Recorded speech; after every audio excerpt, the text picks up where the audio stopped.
ফজরের নামাজের পরে এমন একটি দোয়া রয়েছেন, যেই দোয়াটা কোনো ব্যক্তি যদি পড়েন তাহলে তার জীবদ্দশায় 4টা সমস্যা কখনই হবে না।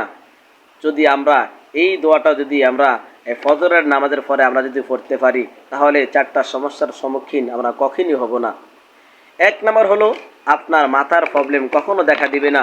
আল্লাহ তাআলা আপনার মাথার সমস্যাকে কখনো সমস্যা দেখা দিবে না।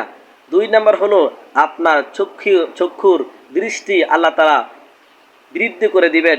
আপনার চক্ষু কখনো সমস্যা দেখা দিবে না। আপনার চোখের আলো সবসময় ভালো থাকবে। 3 নম্বর হলো, আপনার চেহারার সবসময় আপনার চেহারা ভালো থাকবে, চেহারা বিনষ্ট হবে না। এই জন্য যে ব্যক্তি ফজরের নামাজ প্রতিদিন পড়বে আল্লাহ তাআলা তার চেহারার উজ্জ্বলতা বৃদ্ধি করে দিবেন। 4 নম্বর হলো, যখন আপনি বৃদ্ধ হয়ে যাবেন তখন আপনার শরীরের শক্তি কমে যাবে। আর এই দোয়াটা যদি আপনি পড়বেন তখন আপনার শরীরের শক্তি কখনো কমবে না। আপনি বৃদ্ধ হয়ে যাবেন ঠিকই, কিন্তু আল্লাহ তাআলা আপনার শক্তিকে বৃদ্ধি করে দিবেন। দোয়াটা হলো বিসমিল্লাহিল আযীম ওয়া বিহামদিহি লা হাওলা ওয়ালা কুওয়াতা ইল্লা বিল্লাহ।